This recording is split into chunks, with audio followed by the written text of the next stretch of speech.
By the end of May, the 2021 turkey tour was winding down, but we had one last stop, the great state of Maine. So cool. Mindy and I flew in a couple days early to hike Acadia National Park, which was awesome. We explored the coast, took in some of the local cuisine, and then started scouting for turkeys.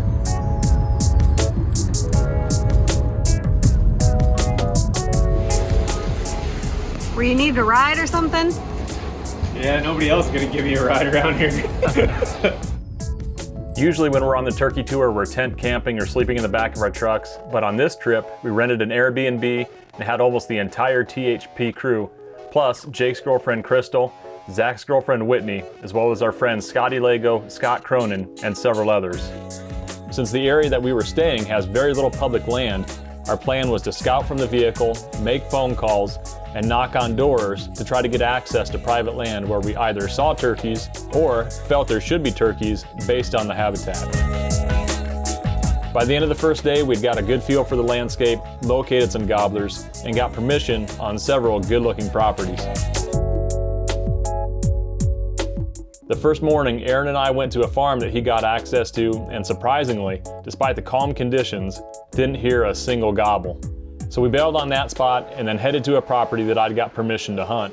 The landowner asked if we could meet with him first so he could explain the ground rules and how the property lays out.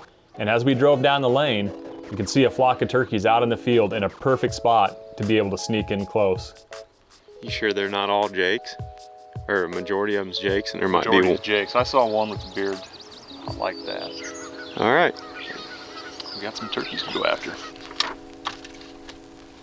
That's a good sign, quite literally. Maybe we just need to set up right here and wait for him to cross. This is the landowner who I talked to over the phone last night. He laid everything out for us so we know where we can go, what we can do. And I think we got a good situation right now to where the way the property sets up is there's these fields that run kind of north-south. Just it would be an easy way for us to get up ahead of them here. That long creek that runs down through the center of it. It looks like we've got a real good opportunity to be able to move on these birds. It looks like there's a pretty good barrier between here and the rest of the field where I think we can probably move pretty quick and just get down to that crossing. See where they're at from there.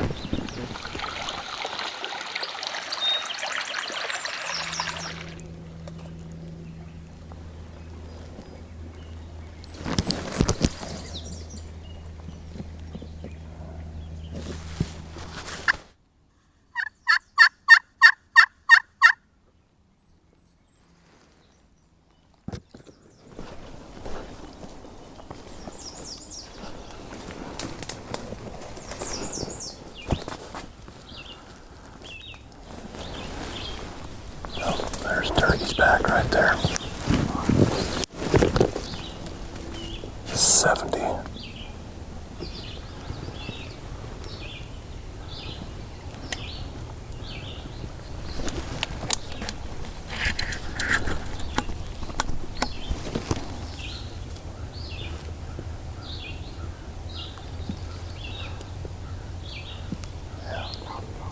Yeah, I think you're pretty well hidden back there.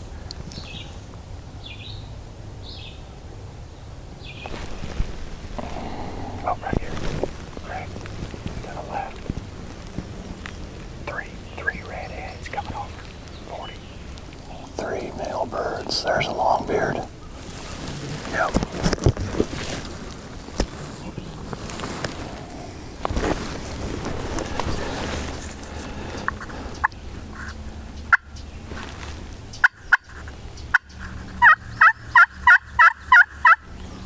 He's looking. Yep.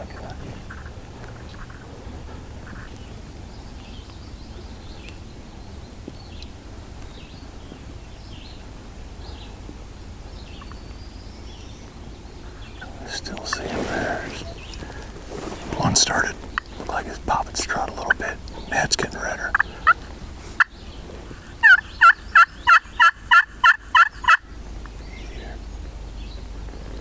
They're coming. Yep. Oh, there's a lead coming out. Yep. Let me get guys.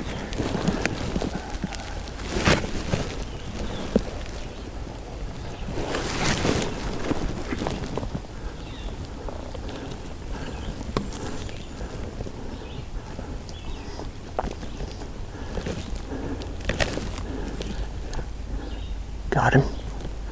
Got him. Yeah. Rolled him. How about that? How about that? Maine gobbler. I'm gonna go get on him. Ouch. It was open when I ran out here. Get on him. He lost a bunch of feathers and I lost a bunch of gear. But we got him. Couple soft yelps and head color changed, and he was coming. Totally changed colors. Fast. He's a skinny gobbler. Yeah. I noticed that when he was coming in. I'm like, he's pretty thin. It's thin, not very heavy. Well, we slipped all the way up that edge right there. Yeah, that's the crossing right there. Yep. It's low, right? The field is low right there. We were just working our way along the edge here, trying to get up to this high point to where we could see to more of the field. I found some good cover there and just glass, and that's when I saw those two hens out there to begin with. Late season this time of year, these planted fields like this are killer because it's one of the last few areas where the birds have where they can be in really, you know, low to the ground habitat. There's fresh seed out here. Yeah, those other fields, the other grassy fields. Yeah, you can see it back there. And it's dewy and wet this morning. You know, probably out here every day, but I would assume. Put the swerve on them. A little bit of maneuvering. You can see that rise in the field right here, though, that we're dealing with. It ain't much, but it's just barely. Right over that lip is where all those turkeys were at, and they started filtering back over here. Yeah. Dead Maine turkey. Maine gobbler. Like, it's just these days are so long. We've been up for 5 hours already. Yeah, woke up at 3 o'clock, been to a couple other properties, checked out some public land quick, talked to the landowner for a half hour. Real nice guy. I mean, just super generous to allow us to come out here, and yeah, short but sweet. I've been about a half out of it today. Yeah, you and me both. That jet lag is serious. Just alert enough to kill a turkey, I guess. Yep. Just trying to get to squeeze the last ounce of this out of this turkey season.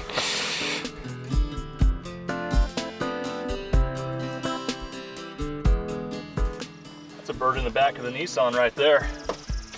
Little rental car. Nissan Road. We're gonna get back after him this afternoon, but first, we gotta take this bird to a check station, get him registered, and haven't had to do that for some time, have we? So it's kind of cool. There we go. Perfect. Thank you. Thank you. Appreciate it.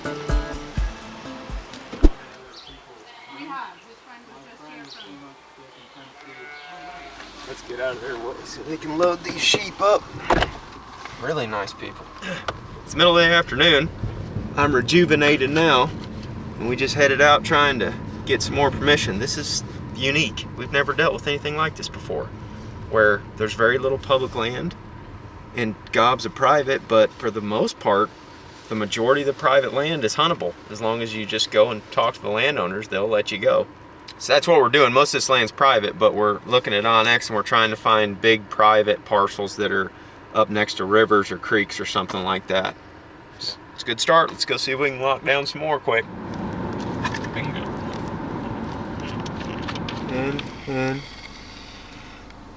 And now they're all 5 hens, aren't they?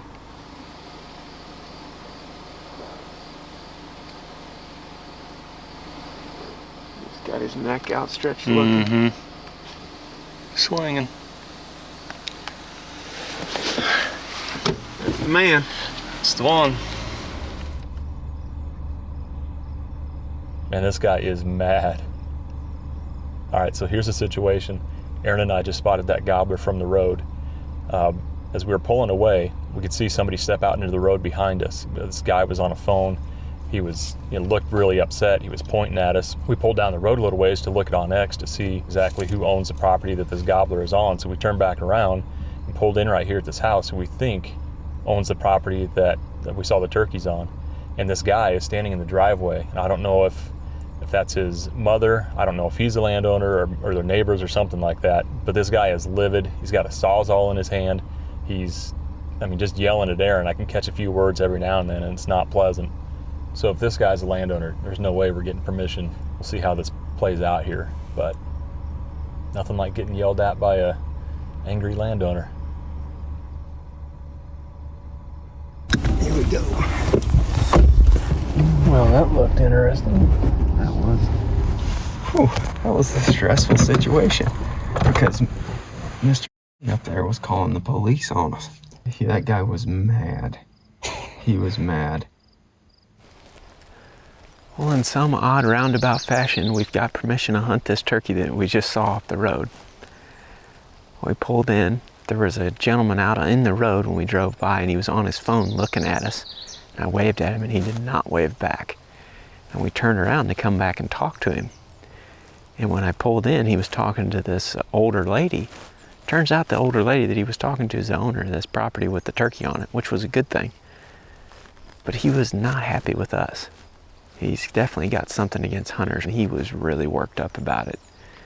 He was like, you know, you guys aren't from around here, you need to get out of here. You know, he was calling me every name in the book. Had that Sawzall in his hand too. And I was like, geez, this guy's fired up. But anyway, he's like, I can't tell you to get out of here because that's not my land, this is her land. And she's the one that can give you permission or not. And I was like, well, there's no way we're getting permission to this place. And she's like, and I do give you permission. She's like, I appreciate you coming up here and asking. He basically said, you know, that guy coming by here spotlighting has ruined it for you guys. You know, he's like, that's what the hunters do around here. I'm like, sorry, sir, they're not hunters, they're poachers. He's like, they don't have licenses. They're shooting towards my house. He's like, and I'm gonna start shooting back. I was like, well, we ain't those people. We're trying to do it right. Anyway, there's a gobbler in this backfield. We saw him a while ago. We saw him gobble from the road. He's by himself. And now this nice lady has given us permission to go back here. She told me that we could not hunt the front field. So we can only hunt the backfield. And I was like, that's good, because that's where the gobbler's at. Here's the backfield.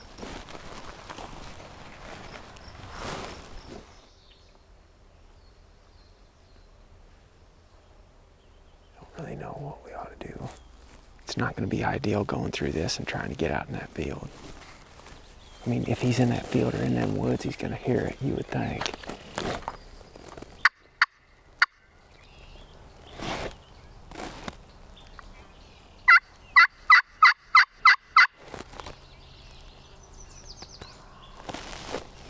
Right there, right in those woods. Hit him, boy, is he ready? If he just answered that. I'm gonna hit him real hard, real quick, and then we're gonna get to this bush.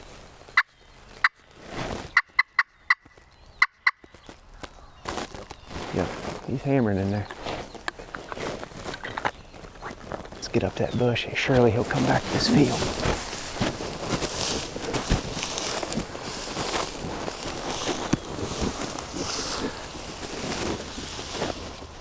Yeah.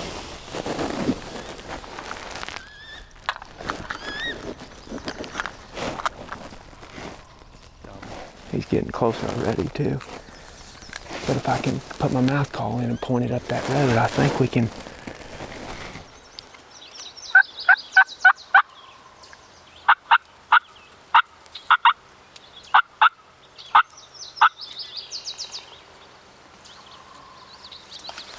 He's hammering. Oh yeah.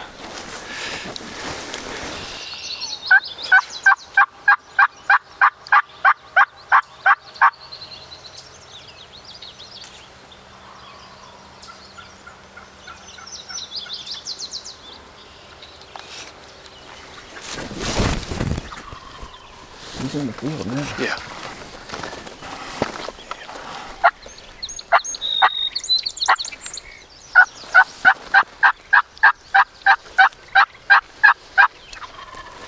Oh wow, he's coming.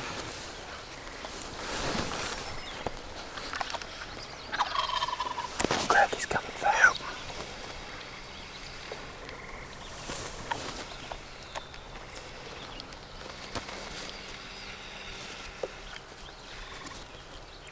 I got him.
Are you kidding me? Are you kidding me? Fired up. Pow, pow, pow. All the way in. All the way in. I thought about milking it a little bit, but I had so much grass as he was coming up that edge that if he decides to turn and go, I was in trouble because you are a good foot higher than me. So you could see him coming from a ways. Yeah. Oh yeah. So you had him, pow. Oh yeah. Oh my gosh. Oh my gosh, Greg. That's everything you want right there. Yeah, dude, yeah. Sick. Thank you. That was awesome. Yes, thank you, nice lady up at the road. Well, I decided to call right there before we came out into the field, and he answered it immediately as soon as he heard it, and he started gobbling on his own. It's like, this thing is right. He is ready to go. Y'all might notice I switched to a mouth call after that. I hit him with the crystal call to get him to gobble, and I hit him real aggressive there a few times, pretty loud, just so he knew a hen was up this road. In a minute, Greg will show you this roadway right here behind us. It's, you know, it connects these two fields. With field turkeys, the issue with no decoys when you're calling them in is getting them to come in close enough, because they'll have a tendency to hang up. I mean, why would they? Why would they come all the way in when they can sit out there and strut in a wide open, be safe, and can see everything around them? So I switched to a mouth call, and I started directing that sound back here behind us and down that road. And every call that I made to him, I was calling back this direction, and he was just hammering and hammering. And that's why, in my opinion, that's why he came right up that edge perfect. When I called a few times, when me and that hen got to going back and forth, that seemed to just kind of accelerate the process. Oh my, what a beautiful turkey.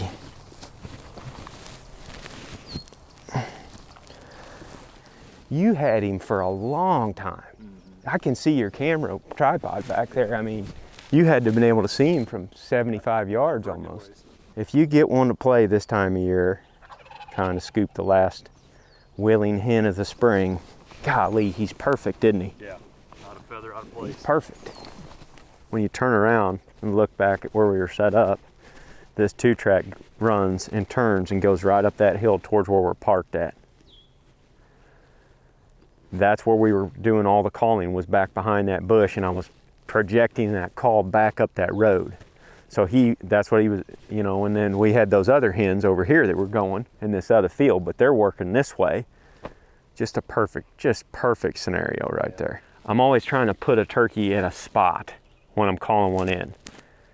Like, that's what we were doing in Wyoming when we were setting up, you know, on that bird, the second bird that Ted killed. I was trying to get him and Keith in a position where they wanted the turkey to be. So I was asking Ted, like, when he set up, I'm like, where do you want to shoot him at? Because all this area right here is a good spot for him to come. Right. Where's your best shooting opportunity gonna come? Where do you think he could potentially come in and get hung up? And Ted's like, try to bring him, you know, into this opening. So me and Zach swung around the back of the hill so that the bird would come into the optimal spot for the shooter. And that's going through my mind every time when we, either right before you strike a bird, right before you call even, it's a good exercise, I feel like. Like, play that scenario through, and it don't always work that way. I mean, they swerve you and do all kinds of weird crap. I mean, but sometimes it works perfect, just like it did in that scenario. We got dinner tonight. Greg got one this morning, Cronin got one a couple hours ago, and we got a bunch of people in turkey camp to feed.